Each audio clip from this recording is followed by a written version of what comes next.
Et salut à tous, donc on se retrouve aujourd'hui pour une petite vidéo sur le Manga Mania de Montélimar. Donc moi je suis allé samedi 3 juin.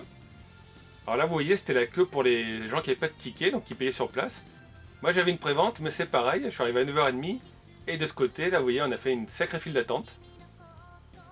Donc là on rentre dans l'espace Akihabara parce que la salle était séparée en deux parties, plus la partie extérieure. Donc pendant toute la journée j'ai alterné entre les deux salles. C'est là où il y avait la scène cosplay aussi.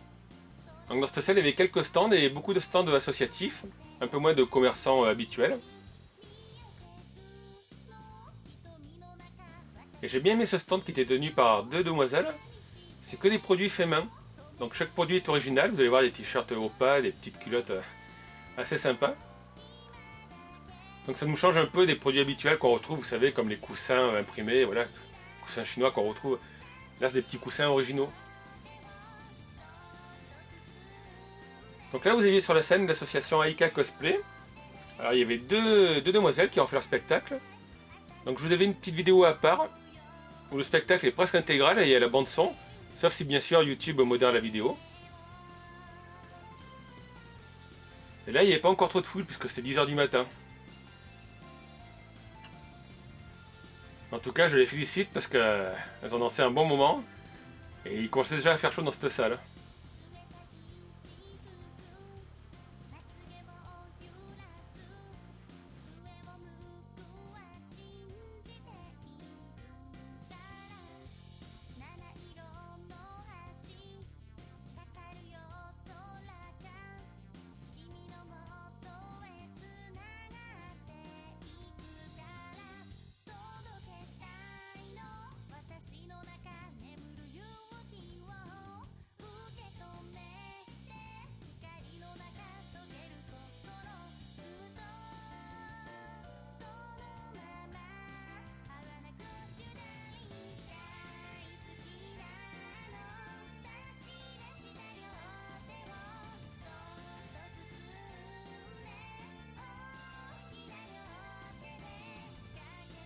Du coup vous voyez ça commence à se remplir un petit peu.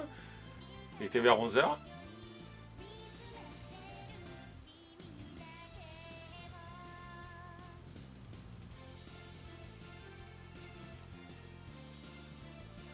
Après sur la scène principale il y avait, alors je sais pas comment on prononce, le quiz et blind test de l'association SOHEI, S-O-H-E-I.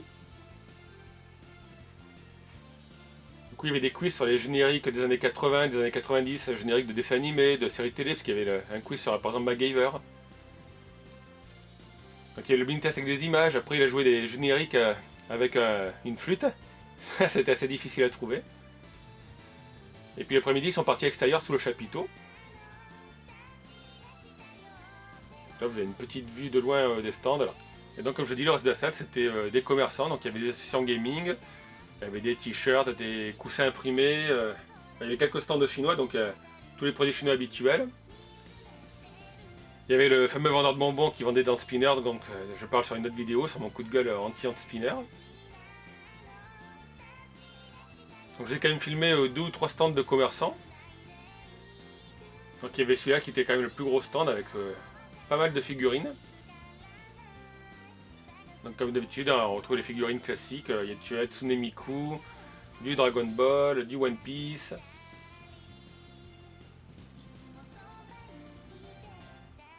Donc lui il y avait quand même un sacré stand. Là-bas vous avez même des chapeaux One Piece si vous voulez pour faire un petit cosplay.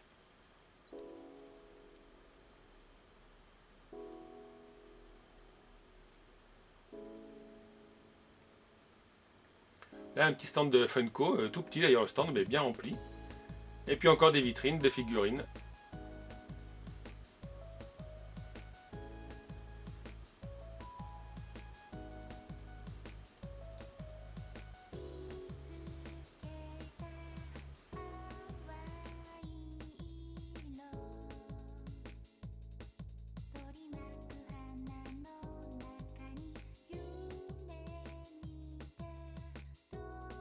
Et dans un coin de cette salle, là c'est le stand, il devait y avoir Kirby 54, mais moi je l'ai pas vu samedi. Donc je sais pas s'il est venu que dimanche, s'il est venu après et que je l'ai pas vu. Et il y avait un petit coin rétro gaming. Donc vous voyez une GameCube. Voilà, il y a encore une console beaucoup plus ancienne. Et puis là, il y avait une Saturn, une Dreamcast, et des gens aussi qui jouaient à Pac-Man au bout. C'était ouais, l'association Gamestelgy, il me semble, d'après ce qui est marqué sur le panneau. J'ai pas tout retenu. Et là, il y avait un petit stand qui n'est pas d'ailleurs sur le plan, mais assez sympa parce qu'on regardait ce qu'il y a sur l'écran, Alex Kidd. Et donc, comme vous le savez, moi, ma chaîne c'est Alex Express, mais Alex par rapport à Alex Kidd. Donc, il y a Master System, la Mega Drive, la Super Nintendo, pas mal de jeux rétro. Alors, c'est ce que vous voyez, c'est la fin du cosplay. Donc, le cosplay, je vous ai fait une vidéo à part, puisque là, j'ai eu un problème avec ma caméra, il y avait de la buée dessus, et en plus, l'image était. Enfin, l'ambiance était très sombre, donc du coup, l'image est très mauvaise. Alors, j'ai dit, je vais quand même vous mettre la vidéo en ligne, donc vous la verrez à la fin de la vidéo. Ça vous enverra sur une autre vidéo que j'ai faite. Et puis aussi pour échapper au problème de copyright, si jamais il y a des copyrights sur la bande sonore originale. Donc pour un prochain salon, il faudra que je filme avec le smartphone ou que je trouve une caméra un peu plus performante quand même. Et là voilà, donc comme je disais au début, c'est ce que j'ai fait pas mal de fois dans la journée, c'est alterner entre les deux salles. Donc là on va vers la salle Shinjuku, on croise encore pas mal de cosplayers. À droite vous avez l'entrée avec des gens qui font encore la queue, pourtant c'était 1 heure. À gauche c'était l'inscription pour le cosplay.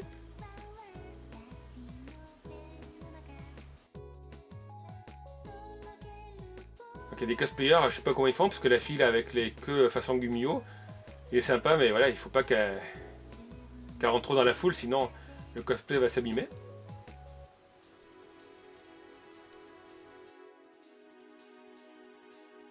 On croise le SOS Phantom, il était à fond lui.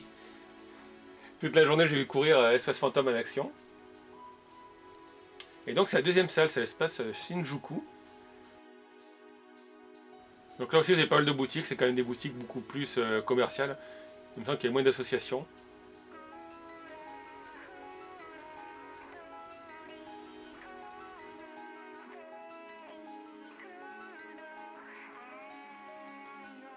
Et ici sur la scène principale c'était Kayane et il me semble enfin que Samedi elle a passé toute la journée dessus donc.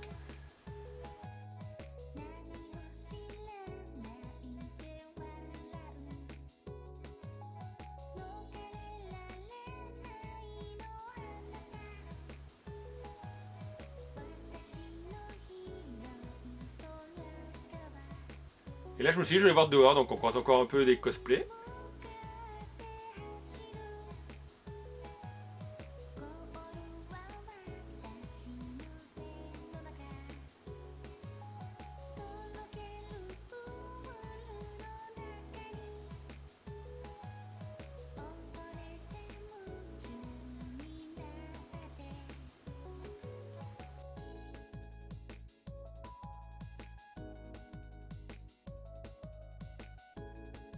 Et bien sûr, comme on est dans la région, on est tombé sur Mario. Notre ami Claude qui fait Super Mario dans la plupart des conventions du coin. Toujours en forme. Donc là, vous avez à droite la salle de conférence. Il y avait une animation aussi cuisine. À gauche, il y avait la buvette du salon. Et surtout, ce stand de produits japonais en fait. Où d'ailleurs, vous allez voir, il y a des dessins Dragon Ball. Et en fait, c'est le gars qui a le t-shirt orange qui les a dessinés lui-même. Donc c'est tout dans monochrome, chaque modèle est unique. Et j'ai trouvé que franchement ils étaient super beaux. Ça change un peu des posters en couleur. Donc eux ils ont une boutique sur Montélimar, je ne m'aurais pas retenu le nom mais vous la trouverez sûrement sur internet. Et il y avait donc comme je l'ai dit la partie extérieure. Là vous aviez un traiteur japonais, il y avait des sushis, il y avait des animations. Donc il y avait pas mal de cosplayers qui étaient dehors pour faire les photos parce que comme vous le voyez il y avait quand même une superbe journée. Même si ça s'est un peu couvert samedi après-midi. Donc il y avait l'association de l'arbre cosplay. Et là c'est pareil, je me suis dit je vais refilmer après pour faire d'autres scènes. Mais après malheureusement toutes les vidéos que j'ai faites étaient illisibles à cause de la buée sur l'objectif. Et je m'en suis pas aperçu, j'ai pas vérifié l'écran de contrôle.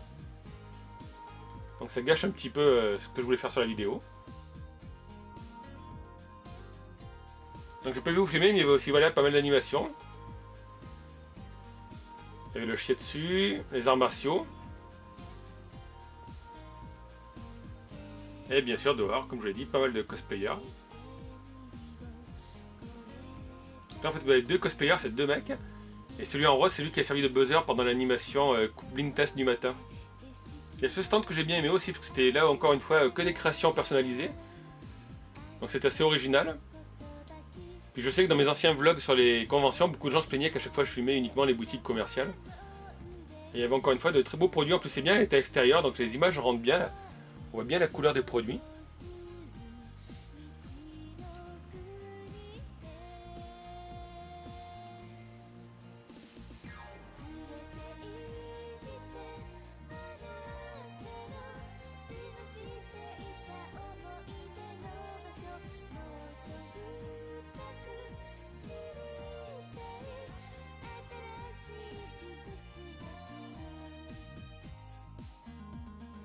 Vous avez vu aussi ce petit jardin japonais dehors, donc du coup tout le monde était à se prendre en photo pour les cosplays. Après à un moment donné c'était le défilé, ça montait, ça descendait.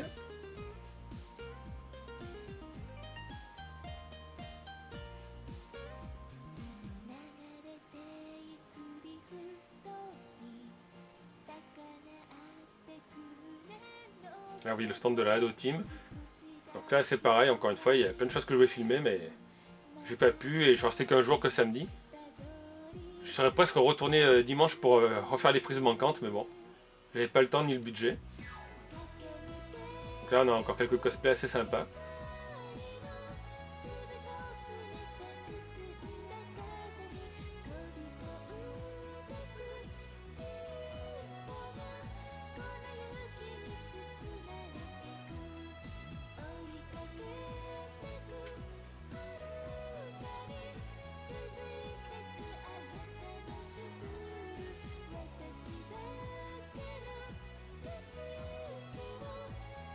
Il y avait une distribution de tracts Free Hugs, mais il y avait beaucoup de gens qui avaient leur pancarte avec Free Hugs. Donc ça, j'en ai croisé toute la journée sur le salon.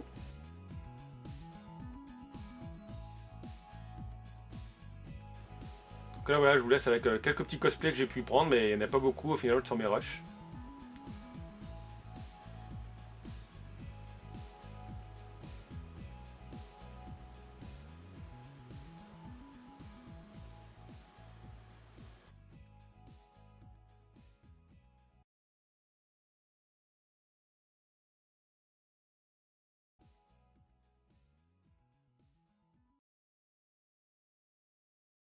Et voilà, il est l'heure de partir du salon, hélas.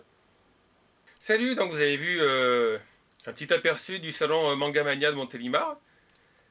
Donc comme je vous l'ai dit dans la vidéo et sur les autres petites vidéos que j'ai mises, en fait, je filme avec la SJ-Cam M20.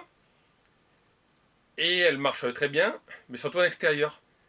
Et le problème, c'est que là, dans les deux salles, l'espace Shinjuku et Akihabara, c'était un peu trop sombre. Donc c'est pour ça qu'il y a moins d'images. Et le deuxième problème, c'est que j'ai pas fait gaffe, mais à un moment donné, j'ai dû l'appuyer contre moi, et comme il faisait une chaleur énorme, il y a eu de la buée sur l'objectif, et du coup, j'ai beaucoup de scènes qui sont floues. Donc voilà, je voulais vous faire une grande vidéo, et malheureusement, vous verrez, elle est un peu courte. Mais si vous tapez dans YouTube ou même sur Google, vous verrez, il y a d'autres gens qui ont filmé. Donc moi, je suis allé le samedi. Alors c'est la première fois où je vais sur cette convention. Donc c'était sympa, le problème c'est que la salle est un peu petite, donc du coup on alterne à chaque fois entre une pièce et l'autre, puis l'extérieur. Au niveau des boutiques, ouais, c'était sympa, mais voilà, il y avait peu de créateurs et peu de concurrence puisque l'espace est petit. Bon, comme vous l'avez vu, j'ai fait une vidéo coup de gueule sur un stand où il y avait des hand spinners au milieu des bonbons japonais. Donc c'est dommage, j'aurais bien aimé y aller le dimanche, parce que dimanche il y avait Frankie Animé aussi qui devait faire ses karaokés en japonais. Bon, en tout cas, c'était une très belle édition, je regrette pas d'y être allé. En plus, l'avantage, c'est pour les gens comme moi qui prennent le train, c'est que le parc des expos est à 300 mètres de la gare. Donc ça, c'est vite fait. Et si je devais trouver à redire, mais voilà, c'est toujours facile quand on n'est pas organisateur de critiquer, je trouve que ça manquait un peu d'invités connus. Il y avait Kayane pour les jeux vidéo, après il y avait deux trois youtubeurs, Kirby54, Conquerax. D'ailleurs, j'ai pas fait gaffe s'ils y étaient en fait. Samedi, il ne semble pas les avoir vus. Il y avait une ou deux petites conférences. Moi, mon goût, je trouve que ça manquait d'invités un peu plus connus. Mais en tout cas, c'était quand même très sympa. En plus, il y avait un beau temps fin samedi. L'après-midi, c'est un peu couvert, mais il n'y a pas eu d'orage finalement. Donc voilà, alors je suis un peu déçu par le fonctionnement de ma caméra, enfin de moi qui n'ai pas vérifié l'objectif. Car du coup, j'ai beaucoup moins d'images et moins filmé de cosplayers. J'espère que la vidéo vous aura plu et comme je vous ai dit, je vous ai mis 2 vidéos à part, une du cosplay qui malheureusement est pas de super qualité, le cosplay de samedi, et une autre vidéo d'Aika Cosplay avec les 2 cosplayeuses qui étaient sur la scène et qui nous montraient leur petit spectacle. Voilà, puis moi je vous dis à bientôt pour une vidéo sur ma chaîne. Ciao tout le monde!